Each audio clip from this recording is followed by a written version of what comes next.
Doctor గారు అసలు ఈ పైల్స్ అనేవి ఎందుకు వస్తాయండి? మనకి ఎక్కువ సమస్యలు ఇవాళ వస్తున్నాయన్నీ డైట్ వల్లే. అందులోనూ ఈ పైల్స్ ఉన్నవాడు ఏంటంటే డైట్ అంత హార్డ్ ఐటమ్స్ తీసుకుంటారు, మసాలాలు ఉప్పు కారాలు ఎక్కువ తీసుకుంటూ ఉంటారు. అలాగే డీప్ ఫ్రైస్ బాగా నూనెలో వేపినవి ఎక్కువ పదార్థాలు తీసుకుంటుంటారు. దీనితో జంక్ ఫుడ్స్ ఉన్నాయి. బయటికి వెళ్ళారంటే బిర్యానీ తినాలి, లేకపోతే నూడిల్స్ తినాలి, అది అంతా గమ్మి సబ్స్టెన్స్.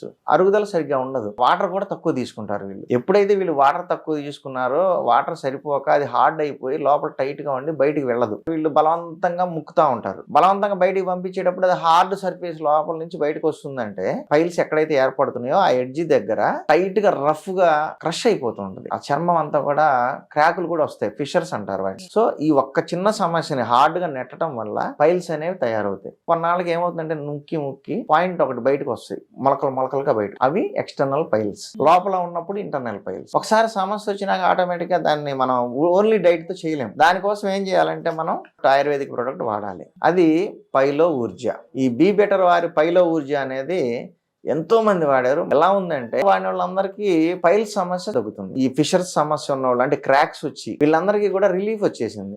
సో ఏమవుతుందంటే ఆ బయటకు వచ్చిన పైల్స్ కూడా కరిగి మెత్తబడిపోయి ఆ పేగుల్లో కలిసిపోతాయి, లోపలికి వెళ్ళిపోతాయి. ఈ మెడిసిన్ మనకి డైట్ తో పాటు ఆహారానికి 1 గంట ముందు ఉదయం 1 సాయంత్రం 1 వేసుకోవాలి. సో మరి దీనికి సంబంధించి ఇంకేమైనా డీటెయిల్స్ కావాలనుకుంటే స్క్రీన్ మీద కనిపిస్తున్న నెంబర్ కి కాల్ చేసి కంప్లీట్ డీటెయిల్స్ తెలుసుకోండి.